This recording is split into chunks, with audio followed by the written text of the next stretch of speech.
October 14, 1943.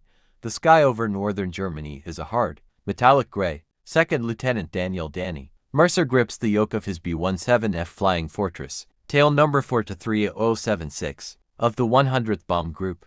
The men call her Iron Faith. They are deep inside enemy airspace, headed toward the ball-bearing factories at Schweinfurt. Without ball bearings, German tanks and aircraft stall. Without this strike, the war stretches longer. Danny knows the cost. The bomber formation stretches for miles. Silver crosses against a cold sky. Above them, contrails streak like scars. Around them, the 8th Air Force presses forward, engines droning in a steady, nerve-shaking rhythm. Inside the cockpit, everything smells of all, metal, and fear. Danny adjusts his oxygen mask. He is 23, from Kansas, but today he feels older. Beside him, his co-pilot, Lieutenant Realism, scans the horizon. No one jokes now. The intercom crackles. Bandits, 11 o'clock high. German fighters. Dark specks grow rapidly. Sleek Messerschmitt, Bf-109s and heavy Focke-Wulf 190s diving through cloud cover. The Luftwaffe has been waiting. The first burst of 20mm cannon fire shreds the formation ahead. A B-17 from another squadron erupts in flame, wings snapping like drywood. No parachutes. Danny forces himself to keep formation. Breaking away means isolation. Isolation means death. Hold her steady, Ray mutters. The fortress shudders as tracers streak past the nose. Race gunners open fire. The sky fills with intersecting lines of red and white. The sound is relentless metal tearing, guns hammering, men shouting coordinates. A fighter sweeps in head-on. Danny sees the pilot's goggles for a split second. Then cannon fire rips through the nose compartment. Plexiglass explodes inward. Bombardiers hit. Someone screams. Danny doesn't look back. He can't. The bombs are still on board. The target is minutes away. Flak begins rising from the ground, black blossoms of steel and smoke. Each burst could shear off a wing. The fortress trembles violently as shrapnel tears into the right wing. Engine 3 coughs. All pressure drops. Ray glances at Danny. She's bleeding. Danny tightens his grip. She's flying. Another explosion rocks the aircraft. Controls stiffen. The formation is breaking apart under fighter assault. Ahead, more enemy planes circle like wolves, and Iron Faith is falling behind. The formation keeps moving. Iron Faith does not. Engine 3 is dying. All streaks across the wing like black blood. The propeller begins to windmill uselessly in the freezing air. Danny feels the drag immediately. The bomber sinks slow, heavy, vulnerable. Feather it, Ray shouts. Danny reaches forward.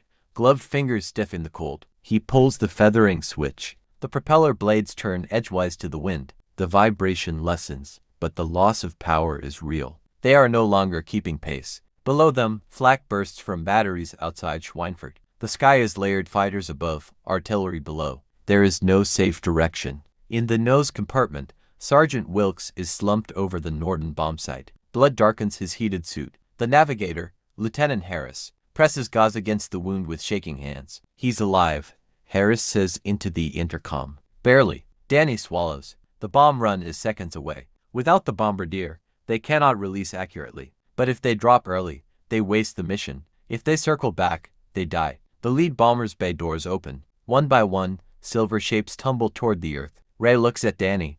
We're over target. Danny nods once. I'll take it. He flips the autopilot to stabilize the aircraft, crawls halfway from his seat, leaning toward the bombsight glass, shattered and rimmed with frost. Flak explodes so close the aircraft lurches sideways. Through smoke and fire, he glimpses factory roofs, rail lines, storage yards. He toggles the release. The aircraft jumps lighter as the bombs fall. For a brief second, there is relief. Then a Bf-109 rakes the belly from below. The bombardier compartment erupts in sparks. Hydraulics hit. The bomb bay doors refuse to close. Wind roars through the fuselage. The aircraft shudders violently. Another fighter makes a head-on pass. The top turret fires, tracers slicing past the cockpit. The German plane breaks away at the last moment, but not before its cannon rounds punch through the instrument panel. Glass explodes. Warning lights flare red. Engine 2 begins to sputter. 2 engines failing. Deep in Germany.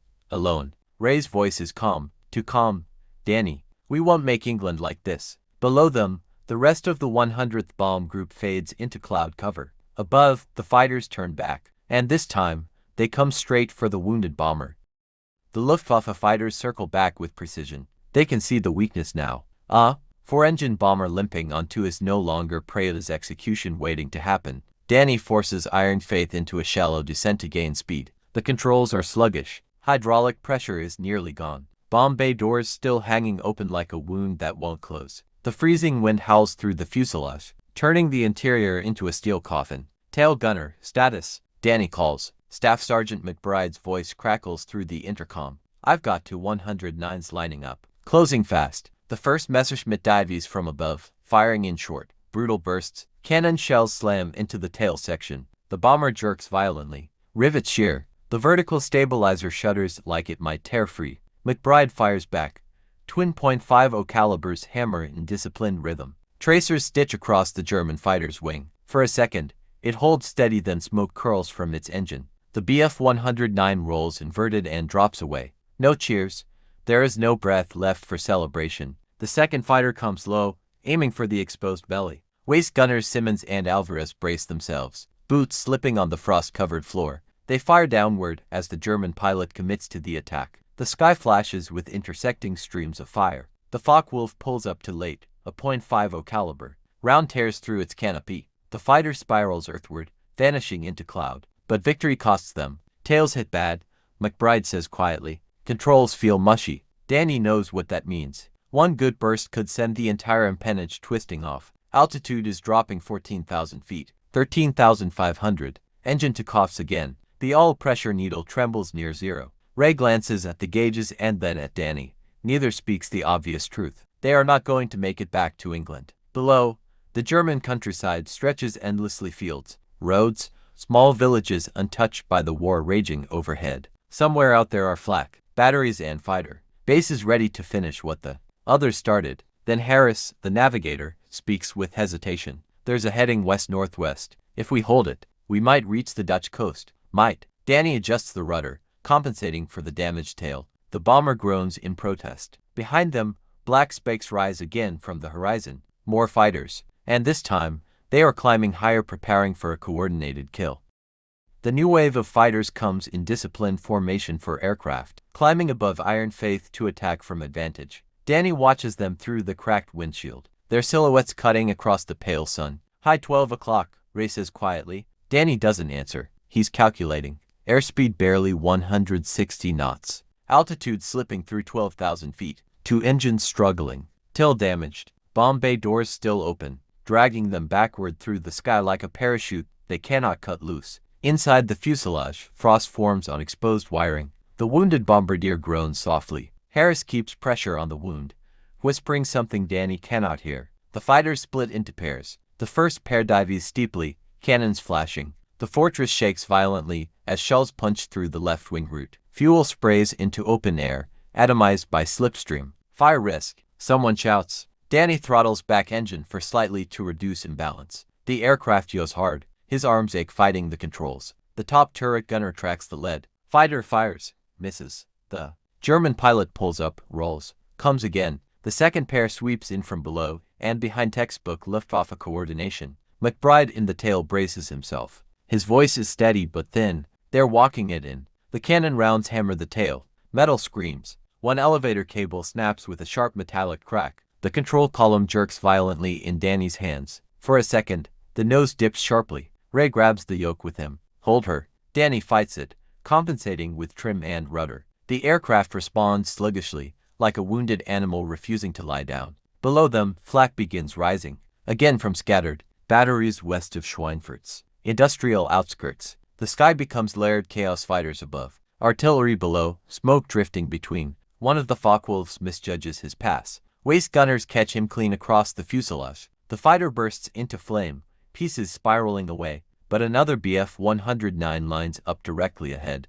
Head-on attack. Danny sees the pilot's face again, young, focused, committed. Both aircraft fire simultaneously. The cockpit fills with shattering glass and sparks. Ray cries out. Blood streaks across his cheek. The instrument panel erupts in smoke. The artificial horizon dies. Compass spins wildly. The German fighter flashes past so close Danny feels the turbulence. Silence follows, only the battered engines roaring unevenly. Ray wipes his face. I'm good. Danny nods once, though his ears are ringing. Altitude, 10,800 feet. The fighters are regrouping for another pass, and the fortress is running out of sky. The sky narrows into a tunnel of smoke and noise. Danny can feel it now, the structure of iron faith weakening beneath his hands. The control column trembles constantly. Every correction feels delayed, as if the aircraft is thinking about obedience before responding. Altitude, 9,900 feet. Engine 2's gone, races quietly. The propeller slows, then begins to windmill uselessly. 2 engines dead on the left side. The fortress pulls hard in that direction, trying to roll into a grave spiral. Danny shoves right rudder. Muscles strain. Sweat freezes under his helmet despite the bitter cold. In the waist compartment, Simmons reloads with numb fingers. Alvarez stares through the shattered side window. They're setting up again, Alvarez mutters. 4 fighters remain. They spread wide, climbing into the sun. Classic Luftwaffe patience. They will not rush this kill. Below, the German countryside drifts closer, fields divided by hedgerows, thin roads cutting through farmland. Too low for comfort, too high to survive a forced landing. Danny keys the intercom. Crew, listen up. If we lose another engine, you bail out. That's an order. Silence answers him. McBride finally responds from the tail. What about you, Lieutenant? Danny keeps his eyes forward. I'm flying her as long as she's flying. The fighters begin their final coordinated run. 2 dive from high right, 2 from low left. The first cannon burst rips through the nose again, shredding what remains of the plexiglass. Frigid air blasts directly into the cockpit. Ray ducks instinctively as metal fragments spark across the panel. The second burst slams into the fuselage behind them. Harris shouts. 1 round punches through the radio compartment, tearing into wiring and insulation. Then something changes. The fighter on Danny's left hesitates. Instead of closing for the kill, it pulls slightly upward, almost observing. The others continue firing, but less aggressively, as if uncertain. Danny doesn't understand it. They have him finished. Another pass comes, less precise. Tracers arc wide. Fuel is leaking steadily now from the left wing.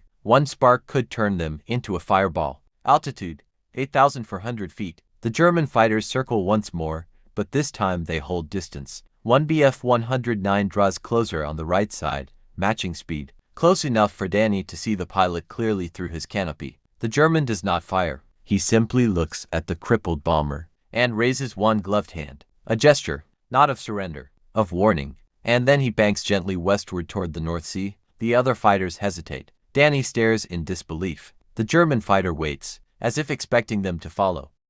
Danny stares at the German fighter pacing them off the right wing. The Bf-109 holds steady, close enough that Danny can see the black cross on its fuselage, and the thin exhaust trail from its engine. The pilot gestures again, firm, deliberate, pointing west. Not down, not toward the ground batteries. West. Ray blinks, and sure, what the hell is he doing? Behind them, the other fighters begin to peel away, one by one, not in retreat, more like dismissal. The sky, which minutes ago was a cage of death, suddenly opens. Danny's mind races. It could be a trap, lure them lower, lead them to concentrated flak. But the German pilot has already had multiple clean shots, head on, from above, from below. He did not take them. Fuel continues to stream from the left wing. The gauge trembles near empty. Altitude, 7,900 feet. The Bf-109 dips slightly, then raises its wings in a small rocking motion. Follow. Danny makes the decision without speaking it. He banks gently west. The fortress groans in protest, but she turns.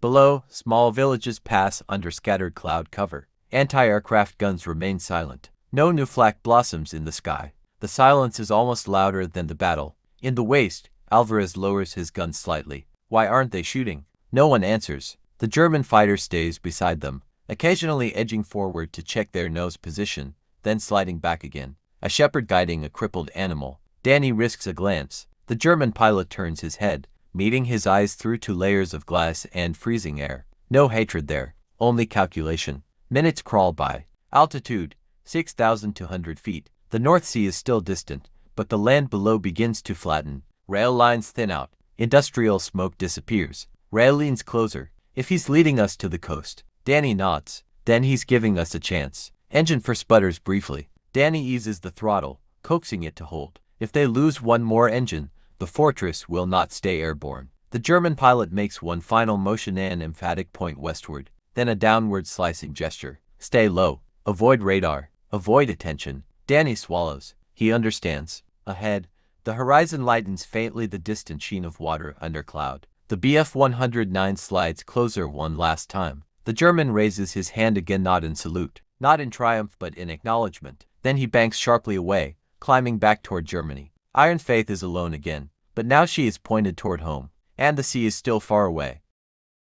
The German fighter disappears into cloud, leaving only the uneven thunder of two surviving engines. Danny keeps Iron Faith low just under 5,000 feet now. The air is thicker, rougher. Every vibration feels magnified through the damaged frame. The bomber no longer feels like a machine of war. It feels fragile, borrowed. Fuel gauges are falling fast. The leak from the left wing has slowed, but only because there is less left to lose. Ray studies the compass, still unreliable after the cockpit hit. If that heading's right, we should see water soon. Danny doesn't answer. He is listening to the engines, feeling them through his boots, through the yoke. Engine 1 and Engine 4 are carrying everything. Any cough, any drop in pressure, and they will descend into enemy territory with no escort, no defense. Behind them, the crew moves quietly. Harris checks the wounded bombardier again. His breathing is shallow but steady. Simmons wraps extra insulation around exposed wiring to prevent sparks. McBride in the tail keeps scanning the sky, though no fighters follow.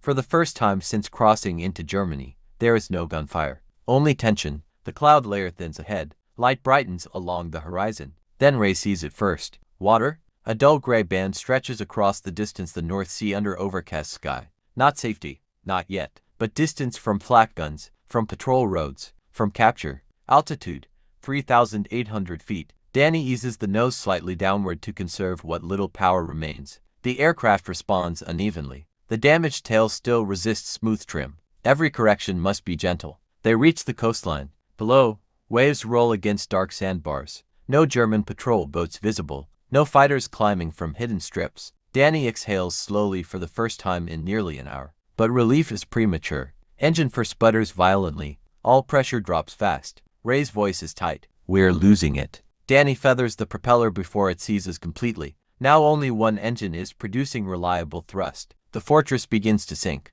Altitude, 2,900 feet. Open water below. Cold. Merciless. Even if they ditch successfully, survival time in October seas is measured in minutes. Danny grips the yoke harder. Stay with me, he whispers, not to the crew, to the aircraft. The nose dips another 100 feet, and the North Sea rises to meet them. The sea fills the windshield. Altitude, 2,400 feet, 2,200. With only engine 1 pulling, Iron Faith cannot hold level flight. The bomber settles steadily, heavy and exhausted, like a wounded animal finally giving in. Prepare to ditch, Ray asks quietly. Danny calculates distance in his head. The English coast is still beyond the horizon, but behind them lies Germany. Ahead uncertainty. He shakes his head. Not yet. He pushes the nose down slightly to gain airspeed. The fortress responds, sluggishly but stabilizes for the moment at 2,000 feet. Airspeed creeps up just enough to maintain shallow glide. Inside the fuselage, the crew braces for impact that may never come. Simmons tightens his Mae West. Alvarez checks the emergency raft release. McBride in the tail whispers something that might be a prayer. The wounded bombardier coughs weakly. Harris grips his shoulder. Stay with us. Minutes stretch like hours. The gray sea rolls endlessly beneath them. No ships, no contrails in the sky. Just wind and engine vibration. Then, faint and distant, a formation of aircraft appears from the west. At first, Danny fears the worst, German patrol fighters sweeping the coast. He squints through cracked glass. Twin tails, broad wings, B-17s, returning bombers from another group, strung out and damaged but airborne. Ray lets out a breath he didn't realize he was holding. They made it. Danny toggles the radio, praying the damaged wiring still works. Static hisses. Then a faint voice answers. An identified fortress. Identify. This is Iron Faith, 100th Bomb Group. Severe damage. One engine. Low fuel. A pause. Then, Roger, Iron Faith. We see you. Stay steady. Two of the returning bombers drop slightly from their formation and move to either side of Danny's crippled aircraft. Not escorting against fighters, there are none, but bracing against isolation. A psychological anchor. The presence of friendly aircraft changes everything. The crew sits straighter. Fear recedes just enough to think clearly. Altitude, 1,900 feet. Fuel needle trembling near empty. The distant smudge of land begins to form ahead England. But the engine tone shifts. Engine 1 coughs. Just once. Danny feels it through the yoke. He whispers again, more urgently now. Just a little farther. The English coastline slowly grows from gray haze, and the engine sputters a second time. The English coastline sharpens through the haze. Chalk cliffs and dark fields beyond. Altitude, 1,500 feet. Engine 1 coughs again, longer this time. The vibration changes pitch. Danny feels the loss before he sees it. All pressure is collapsing. We're not going to hold it, Ray says, calm but certain. Ahead, the two escorting B-17s rock their wings gently, encouragement, not instruction. They cannot carry Iron Faith. They can only witness. Fuel gauge touches empty. The engine sputters violently. Danny pushes the nose down to preserve airspeed. The Fortress begins a shallow glide toward the English shore. Every man on board understands. If the engine quits completely before land, they ditch. If it quits over land, they crash. There is no middle ground. The coastline slides beneath them. Fields replace water. Engine 1 gives a final metallic cough and dies. Silence. For feathered propellers spin uselessly in the slipstream. Only wind now. Only gravity. Altitude, 1,100 feet. Danny keeps the nose steady. To steep and they stall. To shallow and they won't reach open ground. Below, hedgerows divide farmland. A narrow pasture opens near a country lane. That's it, Ray says. Danny nods once. Brace. Inside the fuselage, the crew locks themselves in place. Harris shields the wounded bombardier with his own body. McBride wedges himself tight in the tail. No one speaks again. The ground rises fast. Danny flares gently just enough. The Fortress hits hard. Landing gear collapses instantly. The belly slams into earth. Metal screams as the aircraft skids across wet grass, tearing through fence posts, shedding fragments of aluminum. The nose dips violently, then settles. Silence. Steam rises from ruptured lines. The smell of fuel hangs in the cold air. Danny's hands are still gripping the yoke when Ray touches his shoulder. We're down. No fire. No explosion. Just wind moving across an English field. The crew stumbles out one by one. Shocked British farm workers run toward them across the pasture. In the distance, the two escorting B-17s circle once before heading home. Danny turns back to look at Iron Faith, her fuselage torn, wings scarred, tail twisted but still attached. She should have fallen over Germany. She should have burned over the North Sea. Instead, she rests in English soil. Later, intelligence officers will question the crew about the German fighter who chose not to finish them. They will learn his name, Franz Stigler. But in this moment, Danny simply stands in the mud, staring at the battered bomber that refused to fall. And somewhere over Europe, a German pilot carries the same memory home.